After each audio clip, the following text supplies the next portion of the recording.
आज हम पढ़ेंगे इंडियन पॉलिटी के अनुच्छेद। अभी हम पढ़ चुके हैं संविधान का निर्माण, उनके स्रोत कहाँ कहाँ से लिया गया है, अनुसूचियाँ भी पढ़ चुके हैं। अब हम पढ़ेंगे कि संविधान में कितने भाग हैं, कितने अनुच्छेद हैं, ये सब पढ़ेंगे। तो हम देखते हैं संविधान में कितने भाग हैं। तो भारतीय संविधान में 22 भाग हैं और 395 अनुच्छेद हैं।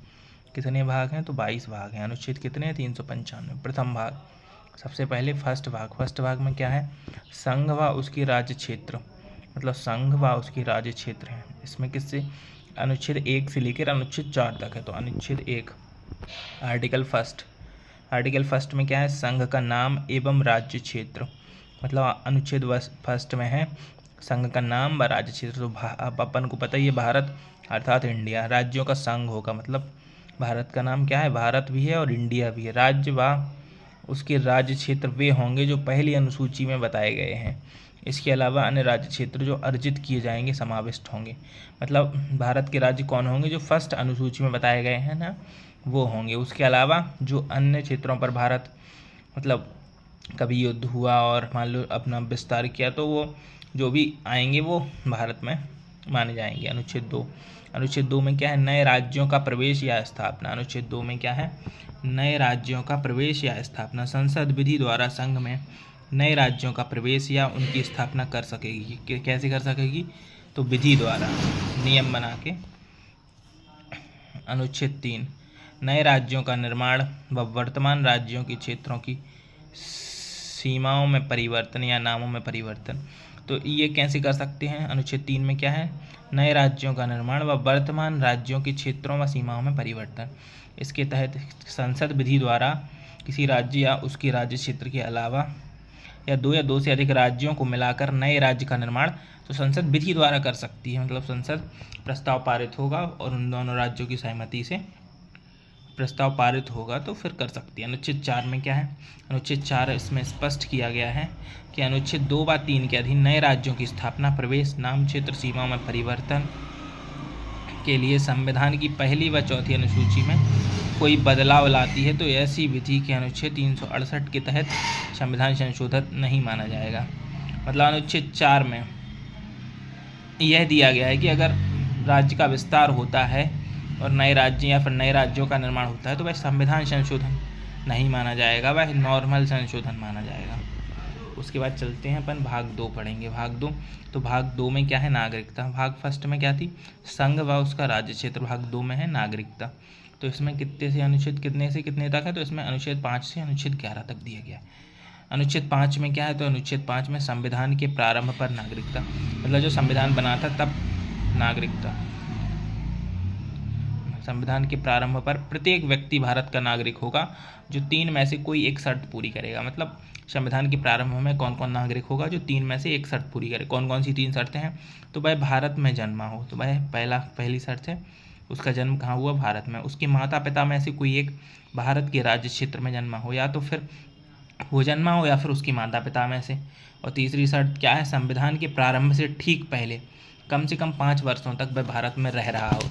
मतलब संविधान निर्माण के ठीक पहले से वह 5 वर्ष पहले से वह भारत में रह रहा हो।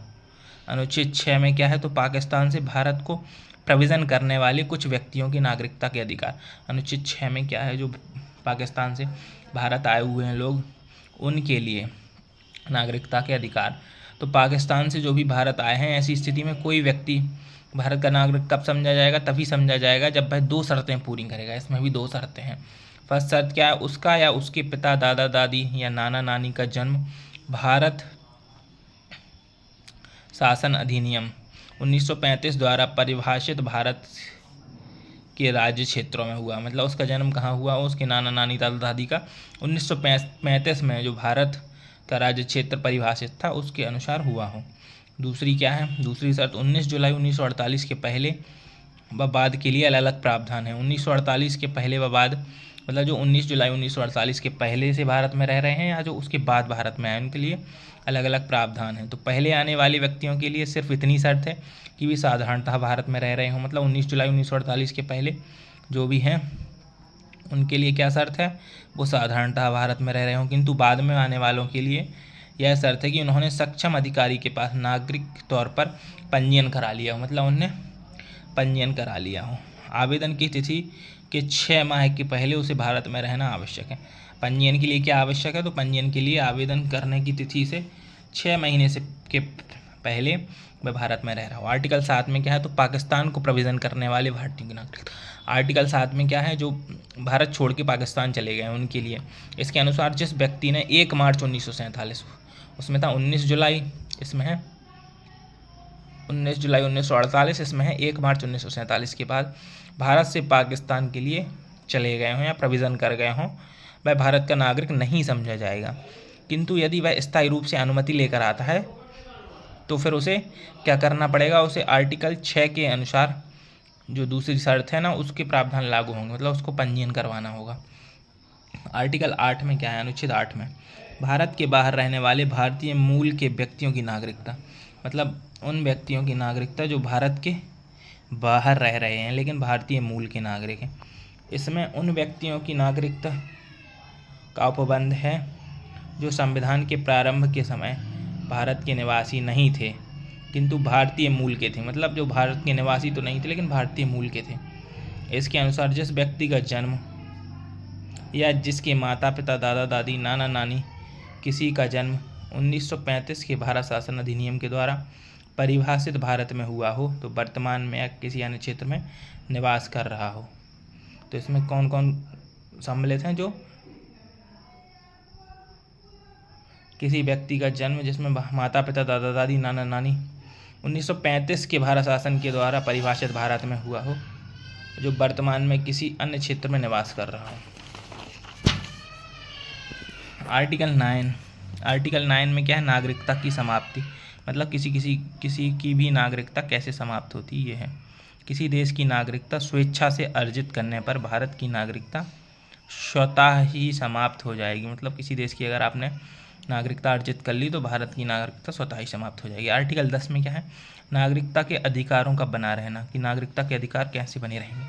तो किसी देश नागरिक की नागरिकता का अधिकार संसदीय विधान के अलावा अन्य रीति से नहीं छीना जा सकता, मतलब केवल संसद को शक्ति प्राप्त है। आर्टिकल 10 में क्या दिया गया है? मोस्ट है, संसद को नागरिकता छीनने की शक्ति प्राप्त है। तो उसमें भी कुछ नियम है। आर्टिकल 11 में संसद द्वारा नागरिकता के अधिकारों का विधि द्वारा नियमन किया जाएगा, मतलब विधि द्वारा नागरिकता के अधिकारों को नियमन किया जाएगा।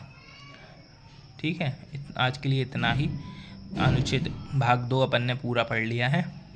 अब इसके बाद नागरिकता की कुछ और अधिनियम हैं और कैसे कैसे भारत की नागरिकता प्राप्त कर सकते हैं वो सब देखेंगे अपन।